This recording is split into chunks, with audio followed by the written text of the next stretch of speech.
बम्हौर उत्तर प्रदेश के आजमगढ़ का एक गांव जिसकी चर्चा सबसे पहले तब हुई जब टी सीरीज के गुलशन कुमार की हत्या कर दी गई थी और एक ऐसा कट्टा बरामद हुआ था जिस पर मेड इन बम्हौर लिखा हुआ था।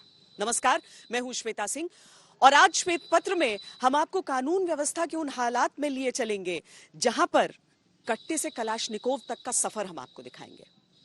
कट्टा जिसके लिए कभी बम्हौर फेमस हुआ करता था, हालांकि आज यहाँ पर स्कूल कॉलेज बहुत सारी चीजें आप देखेंगे, बहुत चीजें बदली हैं यहाँ।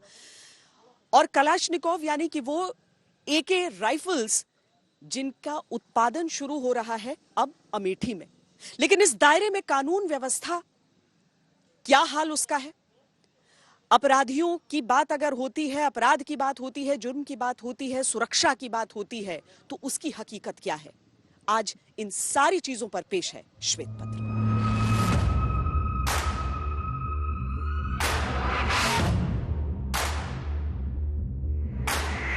माफिया राज और आतंकवाद जो कभी बेकाबू हो रहे थे, उन पर अब कानून का शिकंजा है। कानून व्यवस्था पिछले 5 सालों में बहुत ही अच्छी स्थिति में है। जी नहीं, क्या सुरक्षित है, कुछ भी तो नहीं, देख ही नहीं आई है। यहाँ व्यापार करना आसान नहीं है। यहाँ अगर कोई चीज आसान है तो वो अपराध करना आसान है, अपराध करना आसान है। योगी जी की सरकार आई है जब से कानून व्यवस्था बहुत अच्छी है। मेड इन बम्हौर का नाम तब आया जब गुलशन कुमार जी की हत्या हुई। बम्हौर के बारे में पूछा जा रहा है, बिहार का बम्हौर था लेकिन बदनाम किया गया आजमगढ़ के बम्हौर को। बहुत आगे हो गए, शिक्षा में अब सब लोग लग गए हैं। लड़के सब यहाँ के जो निकलते हैं ज्यादातर क्या काम करते हैं? ज़्यादा सर्विस करना चाहते हैं, जैसे सेवा करना चाहते हैं। वर्दी वाले? जी जी।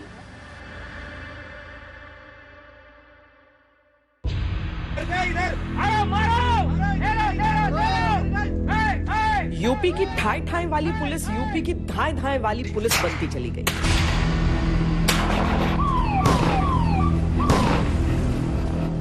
कभी कट्टे के लिए कुख्यात था यूपी, आज कलाशनिकोव राइफल के लिए विख्यात होने की राह पर। बहन बेटियों को घर से निकलने में, स्कूल कॉलेज जाने में डर लगता था। आज यूपी में कोई अपराधी ऐसा करने से पहले 100 बार सोचता है। माफिया की मनमर्जी की जगह गुंडों बदमाशों के सरेंडर के लिए लगी लाइनें हैं। चुनाव प्रचार का सबसे बड़ा दावा तब और अब की कानून व्यवस्था पर टिका है। 2017 के पहले प्रदेश में व्यापारी, संभ्रांत नागरिक और सामान्य नागरिक पलायन करते थे।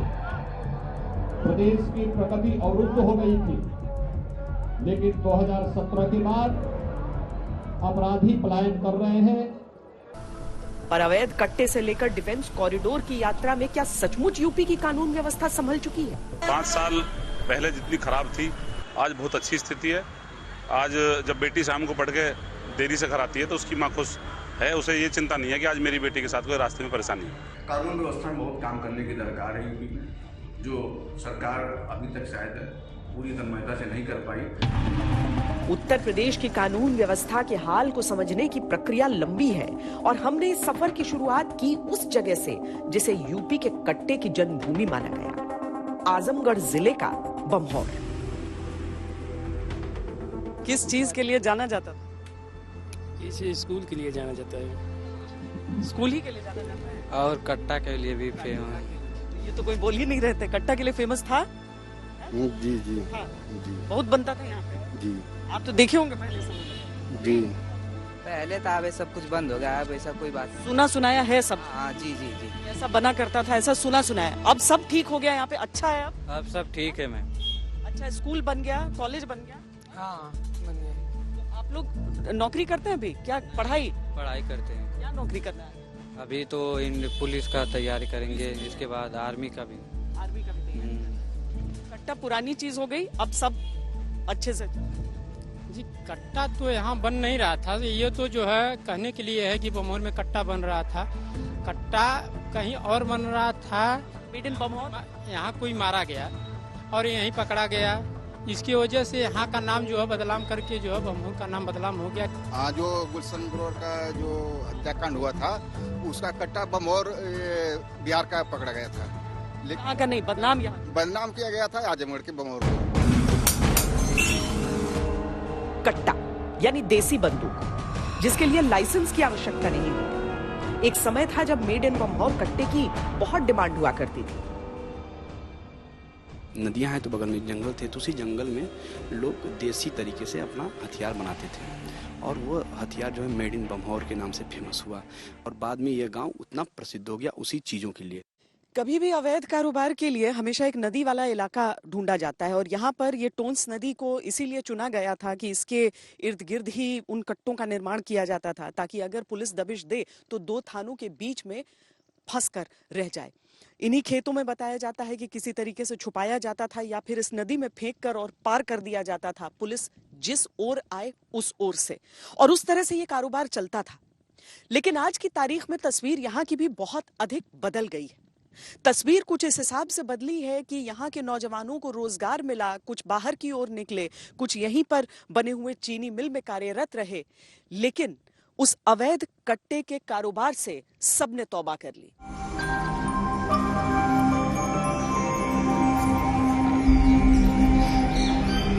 आजमगढ़ में विकास खंड सठियाओं की ग्राम पंचायत बमहोर।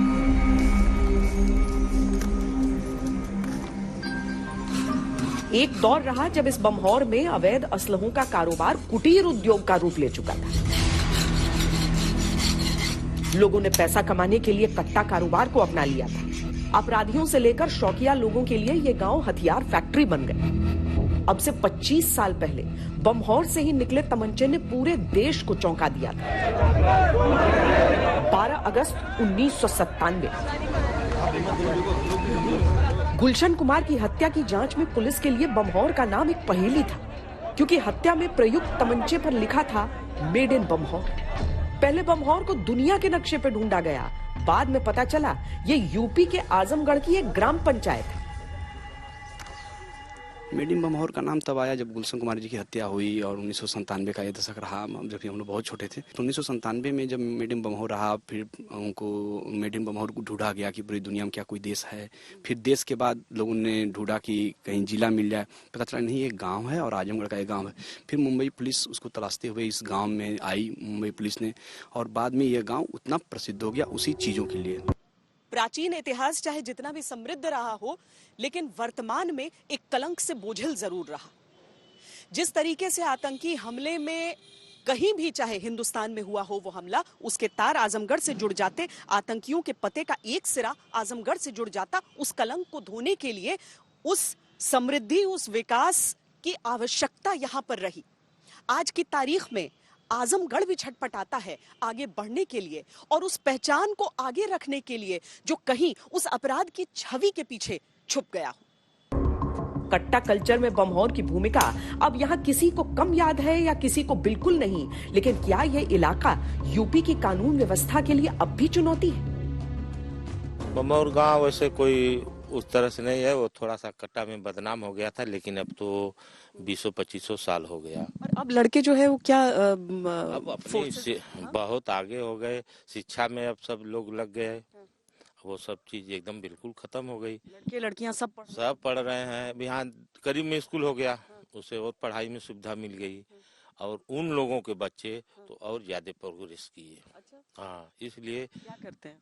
अरे भाई पुलिस में हो गए, पीएससी में है, बीटेक करके इंजीनियर है, नहीं कहीं दुकान दौरी खोल लिए हैं, टाली वगैरह बनाने की या जूता चप्पल की दुकान, मतलब वो सब अपना एकदम सिस्टम बदल दिए। गांव का जैसे हुलिया बदल गया है। बमहोर गांव के जो मौजूदा प्रधान हैं, उनके अपने भाई की हत्या की जा चुकी है। किस साल की बात है? लगभग 2009 में हुई। दिन दहाड़े हो गई थी हत्या। जी। तो कुछ ऐसी चीजें होती हैं, कुछ ऐसे दर्द होते हैं जो समय समय तक चलते रहते हैं। तो एक तरफ आप क्षेत्र का इतिहास देख रहे हैं और उसने जख्म भी दिए।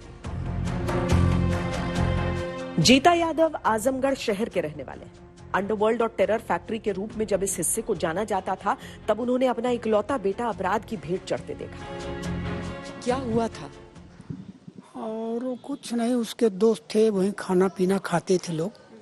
धर्म कांटा है, कार्तिक के धर्म कांटा हमारा कांटा चलता था और हमेशा आना जाना मिल मिला करके।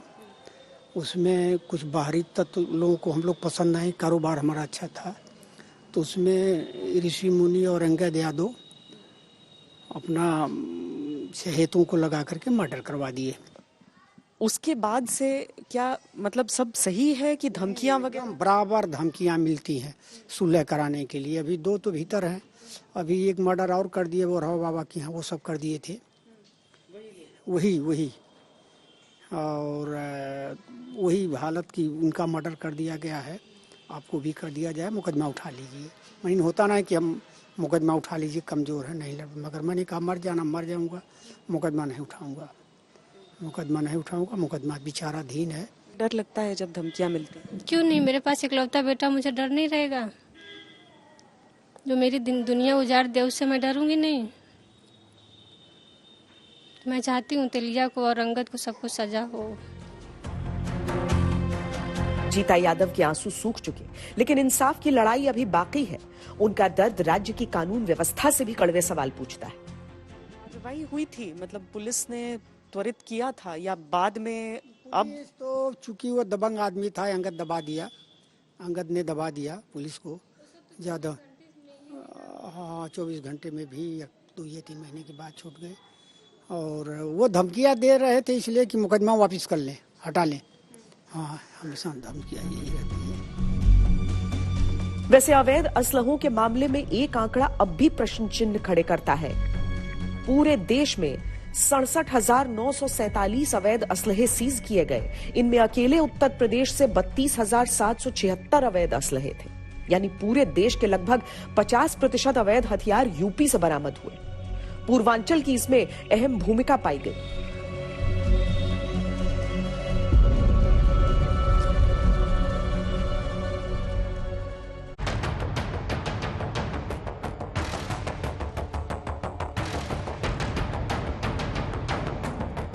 ये लाइसेंसी हथियारों की दुकान है, आर्म्स एंड एम्यूनिशन डीलर्स की दुकान है, केटी गन हाउस, जो आप आजमगढ़ में इस समय देख रहे हैं।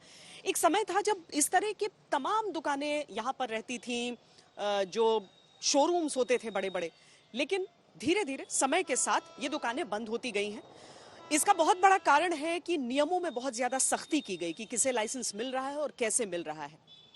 एक वजह यह भी आप कह सकते हैं कि हो सकता है अपराध की कमी के कारण ऐसा होता हो, लेकिन कुल मिलाकर अगर आज हम यहाँ की तस्वीर देखते हैं और सोचते हैं कि एक समय मेड इन बमौर क्यों फेमस हुआ और आज मेड इन अमेठी का इंतजार क्यों हो रहा है, कैसे कट्टे से कलाशनिकोव का सफर तय किया जा रहा है, क्योंकि उत्तर प्रदेश में सबसे बड़ा डिफेंस कॉरिडोर बनने की तैयारी है और उसके साथ ही जो AK राइफलें हैं वो अमेठी में बनने के लिए तैयार है। यहाँ पर धीरे धीरे मैं देख रही हूँ कि पहले यहाँ शोरूम्स बड़े होते थे हथियारों के, लेकिन अब कुछ ही मिले हैं और मुझे तो एक मिला आपका। जी, आजमगढ़ में एक ही खुला है। हाँ। बाकी सभी लोगों ने बंद कर रखा है। क्यों धीरे धीरे बंद होते? और लाइसेंस की फीस अधिक है और वेपन जमा करने वाले और खरीदने वाले संख्या कम हो गई है। कब से बंद है ये? अब ये 10 साल हो गए। 10 साल हो गए। जी। आपके पास जो बिक्री के लिए चीजें रखी हैं वो क्या हैं? पड़ी हुई हैं बंदूकें, लाइसेंस नहीं बन नहीं रहे हैं। लोगों का रुझान है अभी भी? अब उतना रुझान नहीं है। नहीं। आपकी हिसाब से क्या वजह है? अब उस हिसाब से जो क्या नाम है, पहले शादी ब्याहों में कारतूस चलाते थे, हर्ष फायरिंग करते थे, वो एकदम टोटल प्रशासन ने बंद कर रखा है। मेन वजह वही है।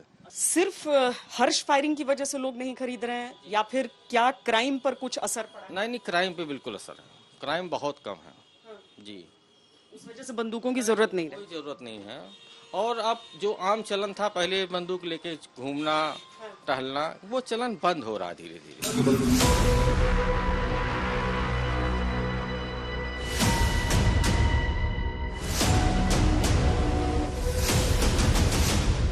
वैसे यूपी की एक तस्वीर ये भी है कि 1 जनवरी 2018 से 15 सितंबर 2020 के बीच शस्त्रों के लाइसेंसों का नवीनीकरण किया गया। यूपी में अकेले 19,238 लाइसेंस ऑल इंडिया परमिट वाले पाए गए। ये देश के अन्य राज्यों के मुकाबले सबसे बड़ा आंकड़ा है। हथियारों की होड़ वाली पहचान के साथ यूपी की दूसरी तस्वीर ये है कि इसी उत्तर प्रदेश में वो हथियार बनेंगे जो देश की रक्षा के काम आएंगे।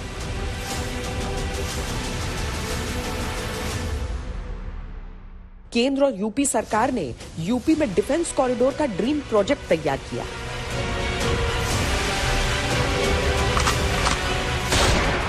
डिफेंस कॉरिडोर के 6 नोड हैं: अलीगढ़, आगरा, झांसी, चित्रकूट, कानपुर और लखनऊ। जो अलीगढ़ ताले के जरिए घरों की, दुकानों की रक्षा करता था, वो 21वीं सदी में ये मेरा अलीगढ़ हिंदुस्तान की सीमाओं की रक्षा करने का काम करेगा। उत्पादन में देश के आत्मनिर्भरता के लक्ष्य के साथ साथ अलीगढ़ जैसे क्षेत्र में जो हार्डवेयर में 1 डिस्ट्रिक्ट 1 प्रोडक्ट में जिसने अपनी एक अलग मिसाल प्रस्तुत की है। Uttar Pradesh industrial defence corridor के तहत अलीगढ़ नोड में छोटे हथियार, गोला बारूद, drones, aerospace metal components, anti drone system बनाए जाएंगे। झांसी नोड में assault rifle, sniper, INSAS rifle, CQB carbine के कारतूस आदि बनाए जाएंगे। लखनऊ नोड में ब्रह्मोस मिसाइल निर्माण केंद्र और DRDO लैब का उद्घाटन हो चुका है। यहां बनने वाली मिसाइलें देश की रक्षा में काम आएंगी। दुनिया भी देख रही है कि आधुनिक ग्रेनेड और राइफल से लेकर लड़ाकू विमान, आधुनिक ड्रोन, युद्धपोत, ये सब भारत में ही निर्मित करने का अभियान चल रहा है। अवैध कट्टों के कारोबार ने यूपी में कानून व्यवस्था के लिए चुनौतियां खड़ी की, लेकिन इसी यूपी के अमेठी में असॉल्ट राइफल AK-203 बनाई जाएंगी। AK-203 assault rifle Kalashnikov series की सबसे आधुनिक और घातक राइफल। 5 लाख राइफल बनाने को केंद्र सरकार की मंजूरी मिल चुकी है। ये जो मेड इन बमहौर एक फेमस होता था, बड़ा कट्टा अवैध, पर अब अमेठी फेमस होगी। अब जो सेना है वो यूज करेगी। नहीं, सेना यूज करेगी, अच्छा लगेगा, बिल्कुल अच्छा लगेगा। तो बंदूकों में अब AK राइफल जो है वो मेड इन यूपी होगा। जी जी, तो इस बात पे फख्र होता है कि क्यों नहीं होगा। यूपी में औद्योगिक निवेश के लिए कानून व्यवस्था का अच्छा होना पहली शर्त है। कट्टा कल्चर पर लगाम लगाने के लिए सरकार माफियाओं पर बुलडोजर कार्रवाई के दावे करती है। इससे यूपी की कानून व्यवस्था वाकई सुधरी है? इसका सही जवाब यूपी की जनता के पास ही हो सकता है। कानून व्यवस्था की बात करें तो पिछले 5 साल में सबसे ज्यादा यदि मजबूत हुई है तो कानून व्यवस्था मजबूत हुई है।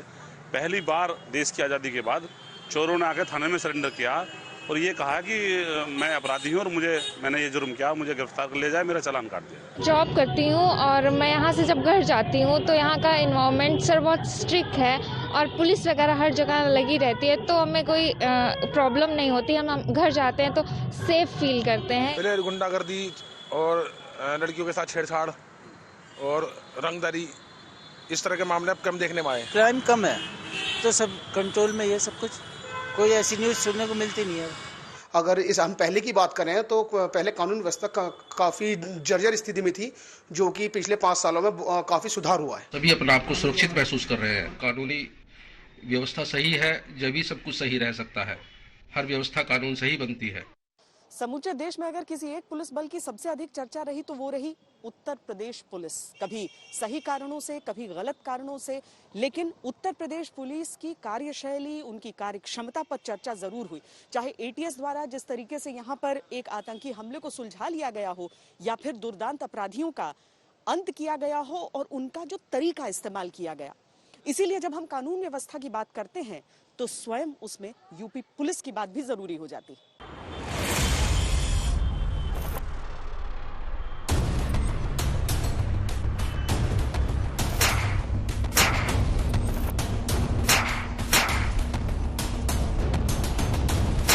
अपराधी और माफिया पर इस शक्ति के साथ कार्रवाई भी की गई। यहाँ जेल में हत्या हो जा रही है, कोई सुरक्षित नहीं है और बेटियां कितनी असुरक्षित है। आज यूपी में कानून का राज है।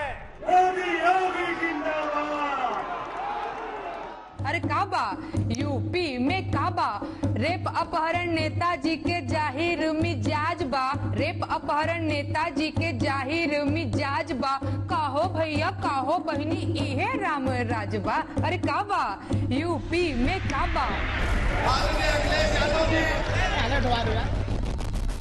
चुनावों का समय है तो लॉ एंड ऑर्डर का मुद्दा यूपी में अलग अलग ढंग से खूब सुनाई दे रहा है।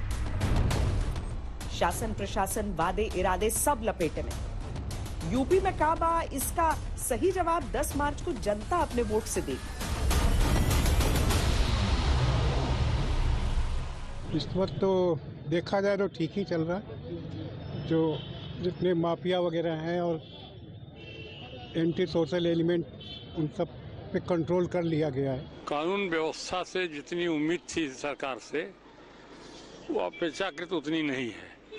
जब अखबार हम उठाते हैं, रोज पढ़ते हैं, जब एक तरफ हम पढ़ते हैं कि बड़े बड़े मंत्री सरकार के लोगों का कि हमारी सरकार ठीक है, अपराधी सब घर में घुस गए हैं, अखबार के हर पन्ने पर कोई न कोई घटनाएं पढ़ने को मिलती हैं, तब मन दुखी होता है। जब कभी हत्या का, कभी बलात्कार का, कभी नहर किनारे औरत मरी पड़ी हुई है, तो ये देखने के बाद लगता है कि किस स्थिति में कैसे ठीक होगा, ये कुछ समझ में नहीं आता है। काफ़ी सुरक्षित महसूस कर रहा हूँ, जैसा कि इस समय का जो करंट गवर्नमेंट है उसमें मैं देख रहा हूँ कि अपराधी जो लोग हैं, जो माफिया लोग हैं, उन पे काफ़ी अच्छा लगाम लगा के रखा है इन्होंने, और बहुत ही अच्छा और बहुत ही सुरक्षित महसूस कर रहे हैं। जैसे पहले थी वैसे अब भी है, और ये तो हमेशा इसी तरह चला है, चलेगा, उसमें बहुत फर्क नहीं होने वाला। इसमें कोई शक नहीं कि यूपी में कानून व्यवस्था का मुद्दा तब से उठाया जा रहा है जब से वो उत्तर प्रदेश नहीं बल्कि यूनाइटेड प्रोविंस था।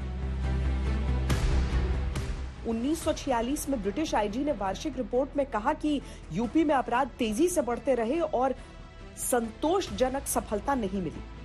1945 में यूपी में हत्या की 989 घटनाएं दर्ज कराई गई थी, जबकि 1946 में हत्या की 1399 घटनाएं दर्ज हुई।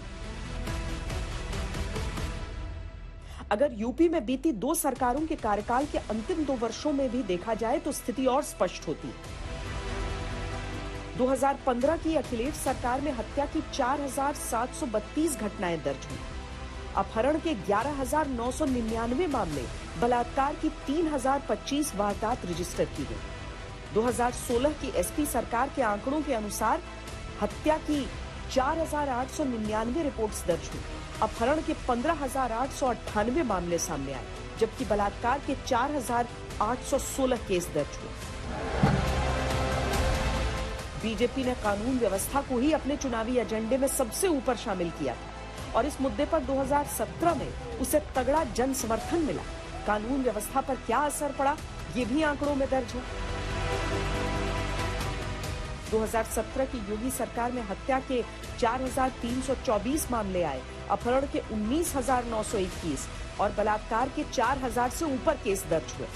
2018 में हत्या के 4,018 मामले, अपहरण के 21,711 और रेप के 3,946 मामले दर्ज हुए। अपराध की श्रेणी को लेकर आंकड़े ऊपर नीचे हो सकते हैं, लेकिन लॉ एंड ऑर्डर की चुनौती यूपी के लिए बड़ा चुनावी मुद्दा है या नहीं, ये वोटर भली भांति जानते हैं। जितने भी लोग यहाँ प्रयागराज हो या पूरे यूपी का, उनको कानून व्यवस्था पहले चाहिए। वो अगर वो व्यवस्थित है, सारी चीज़ें हैं, तो लोग सुरक्षित है। और इस वक्त जो प्रेजेंट टाइम में हर जगह बातें भी हो रही है, तो कानून व्यवस्था पे ही चुनाव का मुद्दा जो जा रहा है अधिकतर कहते हैं। कानून व्यवस्था मुद्दा तो हो गई, इधर बहुत बड़ा तो नहीं कहूँगा मैं, लेकिन कानून व्यवस्था जो है वो मेजर चीज़ एक रहेगी कानून आपके चुनाव के मुद्दे में। मुद्दा है, होना भी चाहिए, लेकिन कानून व्यवस्था के जो पहरेदार हैं, रखवाले हैं, वो खुद उसमें शामिल हो जाते हैं, दिक्कत हो जाती है। नहीं तो कानून व्यवस्था पर अब चुनाव हो रहा है, उस पर कोई वोटर नहीं करने की स्थिति में है, सारे लोग जातिवादी खूंटे में बंधे हैं। कानून व्यवस्था को लेके चुनाव में मुद्दा रहना चाहिए, ये ज़रूरी भी है, क्योंकि बहुत से फर्जी पुलिस वाले देखने को मिल रहे हैं। आजकल चालान कट रहा है, बिना ड्रेस के चालान कट रहे हैं, तो उस चीज़ को थोड़ा सा ध्यान में रखते हुए कानून व्यवस्था को संभाला जाए। यूपी चुनावी राजनीति के लिहाज से देश का सबसे महत्वपूर्ण राज्य है, लिहाजा मुद्दों की तिकड़मी राजनीति सरकारों का राजधर्म भी है। लॉ एंड ऑर्डर के हालात सुधार के लिए 2016 में अखिलेश सरकार ने डायल 100 योजना शुरू की थी, जिसके अनुसार आपराधिक घटनाओं की जानकारी कॉल पर मिलते ही पुलिस को शहरी क्षेत्रों में 15 मिनट और ग्रामीण क्षेत्रों में 20 मिनट में पहुंचना होता था। योगी सरकार ने भी करीब 5 दशकों से चली आ रही पुलिस सुधार की मांग पर निर्णय लिया ताकि यूपी की कानून व्यवस्था में हालात बेहतर हो सके। योगी सरकार ने यूपी में कमिश्नर प्रणाली को लागू किया। इसके तहत पायलट प्रोजेक्ट के तौर पर लखनऊ और गौतम बुद्ध नगर में कानून व्यवस्था की जिम्मेदारी कमिश्नर के सुपुर्द की। इस प्रणाली में कमिश्नर के पास फैसले लेने के सीधे अधिकार आ जाते हैं।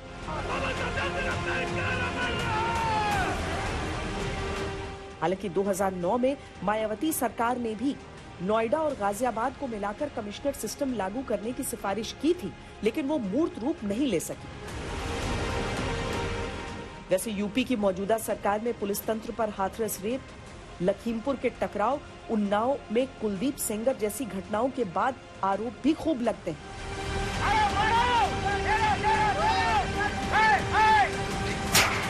फिलहाल कानून व्यवस्था का मुद्दा जनता की चुनावी अदालत में है। राजनीति के दावों में कितना काला कितना सफेद है, इसका निर्णय भी उसे ही करना है। दिलचस्प है, कहते हैं कि अगर उत्तर प्रदेश एक देश होता तो आबादी के हिसाब से दुनिया में 5वां सबसे बड़ा देश होता। अब समझिए कि आबादी जब बढ़ती है तो बढ़ता है क्राइम का ग्राफ। ऐसे में उत्तर प्रदेश में कानून व्यवस्था बनाए रखने की चुनौती बहुत बड़ी होती है।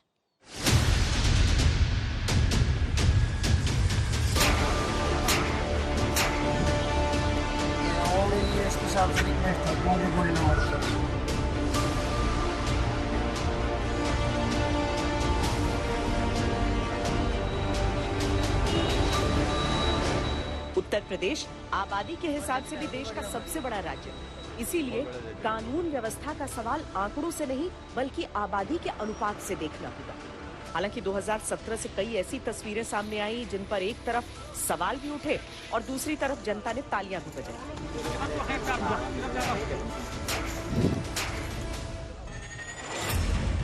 2017 से 2021 तक अपराधियों के खिलाफ अभियान में 8,472 मुठभेड़ हुई, जिनमें 146 अपराधी मारे गए और 18,225 अपराधी गिरफ्तार किए गए।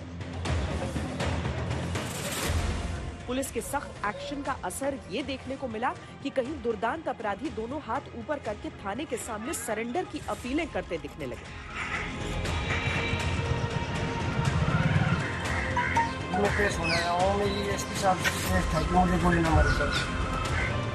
गले में अपराध से तौबा की पट्टी लटकाए आत्मसमर्पण की अपीलें करते अपराधी भी दिखे।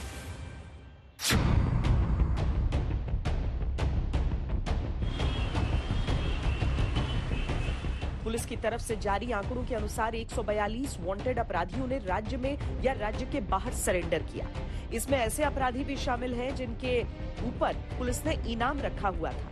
मुठभेड़ के डर से 26 अपराधी जमानत मिलने के बावजूद जेल छोड़ने को तैयार नहीं हुए और 71 अपराधियों ने अपनी जमानत को कैंसिल कर वापस जेल जाना मंजूर किया। ये वही उत्तर प्रदेश है जहां पर पेशेवर अपराधी और माफिया सत्ता के शागिर्द बनकर के सत्ता के संरक्षण में भय और दहशत का माहौल पैदा करते थे, अराजकता फैलाते थे। लेकिन पिछले 4.5 वर्ष के अंदर उत्तर प्रदेश में कोई दंगा नहीं हुआ। अपराधी और माफिया किसी भी जाति, किसी भी मत, किसी भी मजहब, किसी भी क्षेत्र का रहा हो, पूरी सख्ती के साथ कानून के दायरे में से ला करके उसके खिलाफ पूरी सख्ती के साथ कार्रवाई भी की गई। यूपी की कानून व्यवस्था के लिए राजनीतिक रसूख रखने वाले कई नाम भी चुनौती बने रहते थे। बाहुबली के इनके टैग के नीचे गैंग वॉर, हत्या, अपहरण का खेल चलता रहता था। वो तस्वीर भी बदलती दिखी।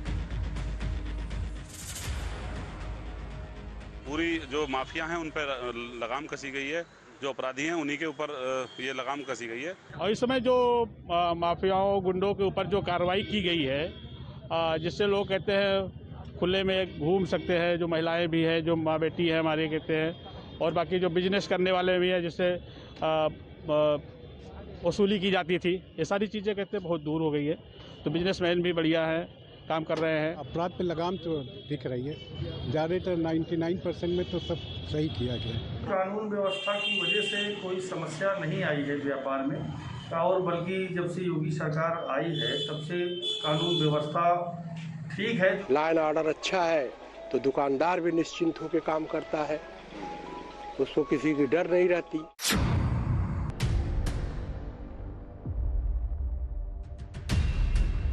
मुख्तार अंसारी की सालाना 41 करोड़ की अवैध कमाई बंद कराई गई। दिसंबर 2020 तक मुख्तार के समर्थक 100 अपराधियों की गिरफ्तारी की गई। 75 के खिलाफ गैंगस्टर एक्ट के तहत कार्रवाई हुई। मुख्तार अंसारी बांदा जेल में बंद है और उस पर 50 से ज्यादा मुकदमे चल रहे हैं। 2021 की जनवरी तक अतीक अहमद और उसके सहयोगियों की 203 करोड़ की अवैध संपत्ति को जब्त किया गया। अतीक गैंग के 17 लोगों को गिरफ्तार किया गया। 44 सदस्यों की हिस्ट्री शीट खोली गई। 16 ठेकों और फर्म की जांच चल रही है। अतीक अहमद, उसके रिश्तेदार और सहयोगियों की 31 संपत्तियों की जांच ईडी, आयकर विभाग और ईओडब्ल्यू कर रही है। अतीक अभी गुजरात की अहमदाबाद जेल में बंद है। जांच और जेल के अलावा अवैध संपत्तियों पर बुलडोजर चला तो राजनीतिक हल्ला भी फूंक गया। हमारे बाबा मुख्यमंत्री जी का सबसे प्रिय काम क्या है? हमारे बाबा मुख्यमंत्री जी को 2 चीजें पसंद है, एक बुल और दूसरा बुलडोजर।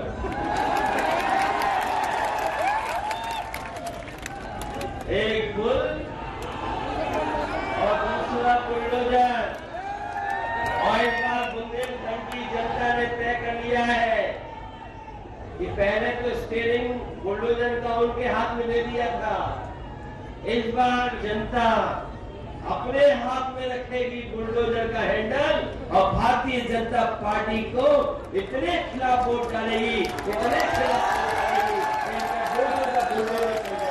हम सुरक्षा सबको देंगे, योजनाओं का लाभ बिना भेदभाव के सबको देंगे, लेकिन अगर किसी ने किसी गरीब की संपत्ति पर कब्जा किया, किसी गरीब और निरीह और किसी व्यापारी को प्रताड़ित किया, तो फिर सार्वजनिक संपत्ति को कोई कब्जा करेगा तो प्रदेश सरकार का भी बुलडोजर हमेशा खड़ा रहता है।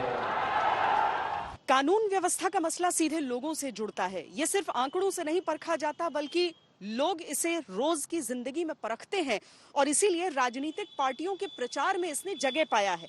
अगर बीएसपी की तरफ से ये कहा जाता है कि मायावती के कार्यकाल में सर्वश्रेष्ठ रहा लॉ एंड ऑर्डर, अगर योगी आदित्यनाथ कानून व्यवस्था को अपनी सबसे बड़ी उपलब्धि बताते हैं और समाजवादी पार्टी ने अपने शासनकाल में कहा हो कि यूपी में जुर्म कम है, तो आप समझ सकते हैं कि वोटरों को रिझाने के लिए ये बताना कितना जरूरी यूपी में हो जाता है कि कानून व्यवस्था नियंत्रित है। हालांकि यहाँ पर इस बात का जिक्र भी जरूरी है कि लॉ एंड ऑर्डर का मुद्दा यूपी की लगभग हर सरकार में चुनौती बना रहा। बीती सरकारों ने समय समय पर इसके लिए प्रयास भी किए। अखिलेश सरकार में पुलिस को आधुनिक बनाने के लिहाज से वाहनों का नवीनीकरण हुआ, संचार माध्यम मजबूत किया गया, महिलाओं के खिलाफ अपराध दर्ज करने के लिए नए नियम लागू किए गए। मायावती के शासन में भी माफियाओं पर नकेल कसने के लिहाज से कड़ी कार्रवाई की गई। जेल, जांच और बुलडोजर तक भी खूब चर्चा में रहा। अभी भी बीएसपी की तरफ से बेहतर लॉ एंड ऑर्डर के लिए मायावती राज को याद करने का दावा किया जाता है। चाहे फिसलन भरी जमीन से फिसलती जिंदगी हो, जमे हुए पानी की तरह ठिठका हुआ जीवन हो, ये सारी समस्याएं आम हर जगह अगर नजर आती हैं तो ये व्यवस्था पर बहुत बड़ा सवाल खड़ा करती हैं। कानून व्यवस्था की जब हम बात करते हैं तो वहां पर महिलाओं की सुरक्षा अपने आप में एक बहुत बड़ा सवाल हो जाती है। और तब सिर्फ शहरी इलाकों की, अमुक जातियों की, अमुक समुदायों की बात नहीं होती है, बल्कि हर एक महिला की सुरक्षा की बात होती है।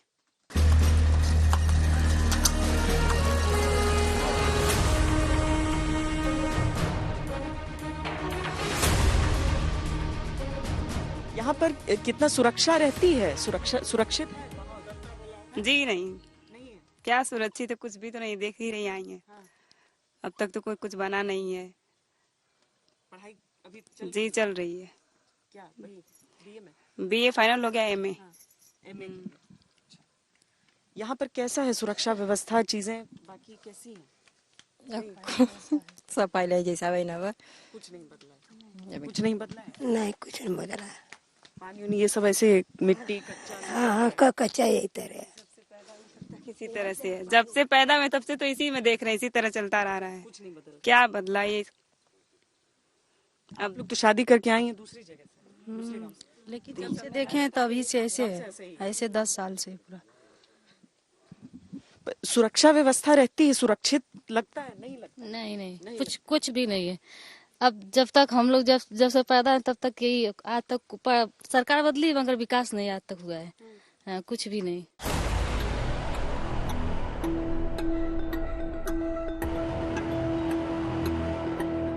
एनसीआरबी की 2020 की रिपोर्ट के अनुसार महिलाओं के खिलाफ अपराध के मामले में जहां देश का क्राइम रेट 56.5% है, यूपी में ये 45.1% है। रेप के केसेस में 2020 में यूपी में बीते 8 साल के सबसे कम मामले सामने आए। 2013 में दर्ज मामले 3050 थे, 2014 में 3467, 2015 में 3025, 2016 में 4816, 2017 में 4246, 2018 में 3964, 2019 में 3065 और 2020 में यह आंकड़ा 2769 रहा। गुंडा राज जो खत्म हुआ, ये सारी चीजें देखकर हम बहुत संतुष्ट हैं। कोई भी गवर्नमेंट आए जाए, लेकिन जो हमारे इंडिया में सिचुएशन है, औरत अपने आप को सेफ फील नहीं करती है। हम लोग को रात में अब भी डर लगता है सफर करने में। हम लोग कोशिश करते हैं कि जल्द से जल्द, जब अंधेरा हो जाता है तो कोशिश करते हैं जल्द से जल्द घर चले जाएं। तो मुझे नहीं लगता है किसी गवर्नमेंट बदलने से अब तक कोई सुधार आ पाया है। भाई पहले बेटी बहू निकल नहीं पाती थी, अब सब निधड़क निकलता है आदमी। पुलिस की व्यवस्था पहले नहीं थी, पुलिस भी जगह जगह दिखाई दे रही है। अब आने जाने में कोई हिचकिचाहट नहीं है। राजनीति कहें या राजनीति से प्रभावित दावे कहें, इनसे अलग राष्ट्रीय महिला आयोग की 2021 की रिपोर्ट यूपी में महिलाओं के प्रति अपराधों की एक दूसरी चिंताजनक तस्वीर दिखाती है। इस रिपोर्ट के अनुसार 2020 के मुकाबले 2021 में महिलाओं के खिलाफ अपराधों में 30% अधिक शिकायतें मिली। 2020 में 23,772 शिकायतें मिली थी, लेकिन 2021 में ये आंकड़ा 31,000। सरकारी दावे ये किए जाते हैं कि जागरूकता के चलते अब शिकायतें दर्ज अधिक कराई जाती हैं, लेकिन इन दावों से उलट एक सच्चाई जमीन पर भी दिखती है, जो महिला सुरक्षा और सम्मान की कोशिशों पर गंभीर सवाल खड़े करती है।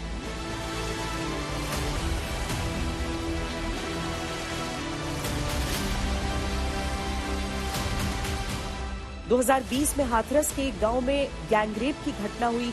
लड़की ने अस्पताल में दम तोड़ दिया। पुलिस की कार्रवाई पर पक्षपात के आरोप लगे। मामला फिलहाल सीबीआई को सौंपा गया।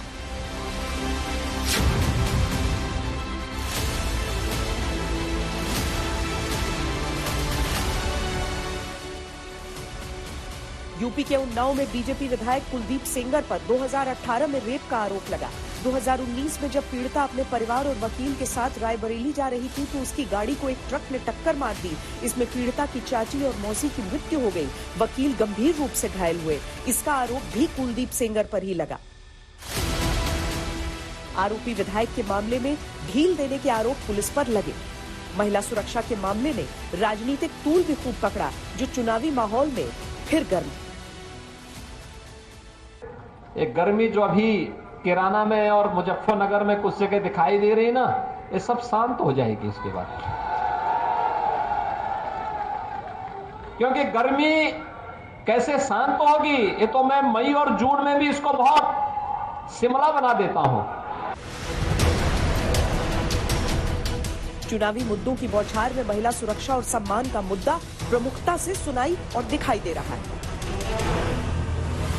आर्थिक पिछड़ापन, तरक्की का अभाव, ये बहुत बड़े कारण होते हैं किसी भी इलाके में अपराध बढ़ने के।